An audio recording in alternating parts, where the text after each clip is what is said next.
So he's a YouTuber turned filmmaker, and I'm a filmmaker turned YouTuber. Why am I still jealous? Let's rant about it.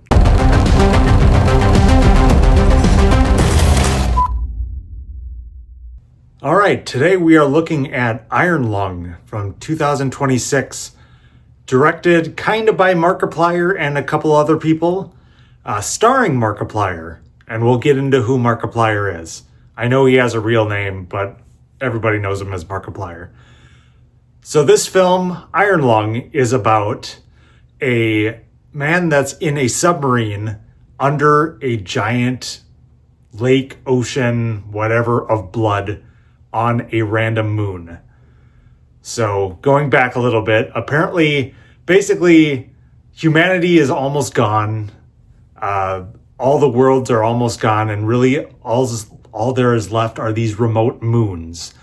And there are little bits of civilization left, and they're trying to discover a way to survive and thrive, and if not, regrow the human population.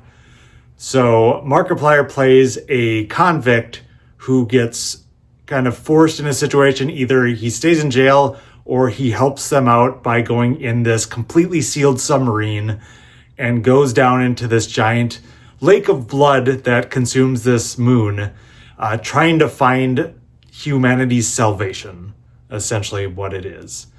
So that's the plot of the movie. Again, don't want to spoil too much, but this is based off of a video game, and I know very little to nothing of the video game.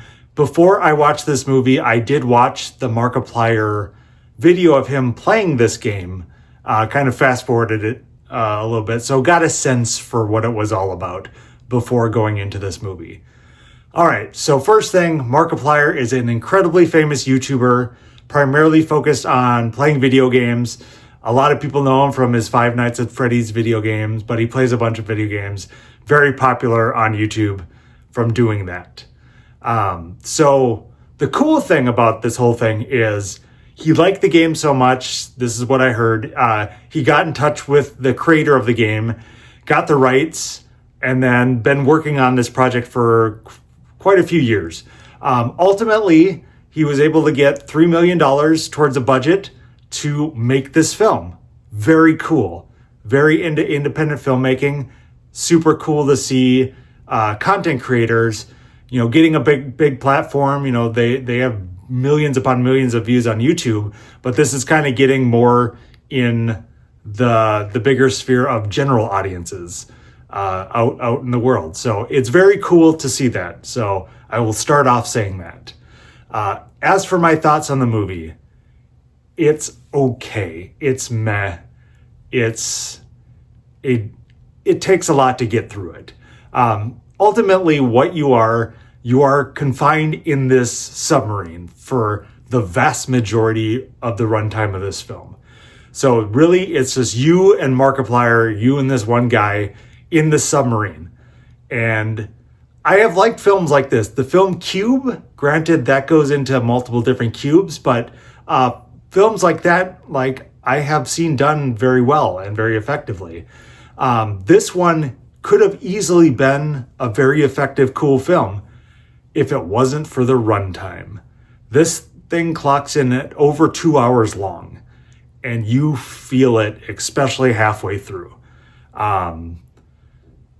Really, this film should have been a tight 90 minutes, would have been a nice, thriller, horror type experience, trapped in this room. You kind of get the sense for what the guy is going through, but they really drag it out. So that's what really kills the film for me. Some of the bonus or plus sides of this film, the sound design does all the heavy lifting. Really, the sound of this film kind of keeps things moving along. The sound, and I'll add the score. The score is a pretty decent score, I'd have to say. But the sound design really does a lot to keep the tension up, keep things moving, keep things going. That mixed with the lighting and the set and sound editing, I would say. I almost said cinematography, I meant editing. So you're obviously in the submarine, so it's kind of dark and you get flashes of light. So kind of flashy stuff kind of keeps your attention kind of going. The editing, a lot of quick cuts, a lot of quick editing, because again, you're just one guy trapped in a space. You got to keep things kind of interesting and flashy. And then the set design. As the film progresses, they do some interesting, cool things with the set design in regards to this submarine. So yes, you're just trapped in this submarine. And from what I could tell from remembering the video game, they do a pretty good job at replicating kind of what you see in the video game and bringing it into real life. And I'm sure there's a lot of other Easter eggs and things that were very video game accurate. I just don't have a full sense for all of that. But all of those do a lot of the heavy lifting, because again, you're just in this one space with this one character, and that's the vast majority of your runtime. Markiplier himself does an okay job. There at times, yeah, he was good and believable. I could kind of get the fear and tension in him, but other times you could tell he's very much not a professional actor. And it was, I wouldn't say laughably bad, but it was pretty cringy bad at times. So not really a consistent, solid performance that really kind of lifts you all the way through this film, at least from my perspective. You get some other characters, they're mainly voices, and they do fine enough also. They do okay. The practical effects on this. So there were some decent practical effects that they did. There wasn't a lot. There was a lot of blood, which is very cool. Obviously, you're talking about this submarine in a giant body of blood. So you do get a lot of blood in this film, so that was cool to see. But the practical effects were few and far between. You didn't get a lot of them, but what you got was pretty decent, especially for the budget that they were shooting at. So that was I would say a plus side for this film. But ultimately, yes, this film was just too long. The actor wasn't consistently engaging enough to keep me into it. The plot was paper thin, but they try to add in all this lore and backstory and try to get you to care about this world. But really, it just kind of comes in flashes here and there and try to fill out kind of this story because, again, you're just stuck in this room to get you interested and engaged in everything that's going on.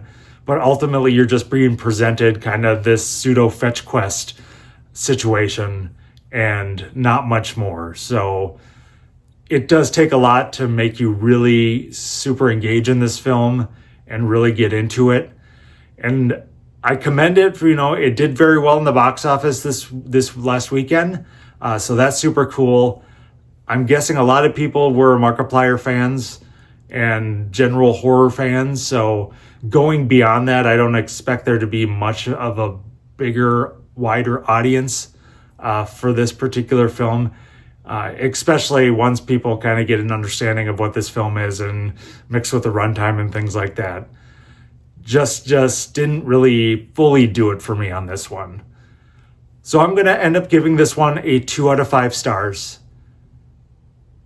Again, make it shorter, tighter. There's a much better, tighter film, I think, in there than what they kind of presented to us, which is disappointing. But I still think ultimately from some of the big YouTubers that made feature-length films got that shown in theaters, the AVGN movie, Selby Oaks, and this one, I think this is probably the most competently made overall and the most solid film of kind of those stretch of films that I've seen from YouTubers. But it's still really cool to see independent filmmaker really kind of do something and make it and, do very well in the box office. So that's very cool. But this film really wasn't for me. I'd have to say that. All right. Well, here's where I tell you to please comment, like, supplies? No, you want to like, comment, and share? Sure, why not? I'm getting confused in what I say. But really appreciate it. Let me know what you think of the film. Did you check it out? What do you think of Markiplier as a content creator, as a filmmaker, as an actor? Let me know. Really appreciate it. Well, again, if I don't see you again, bye forever.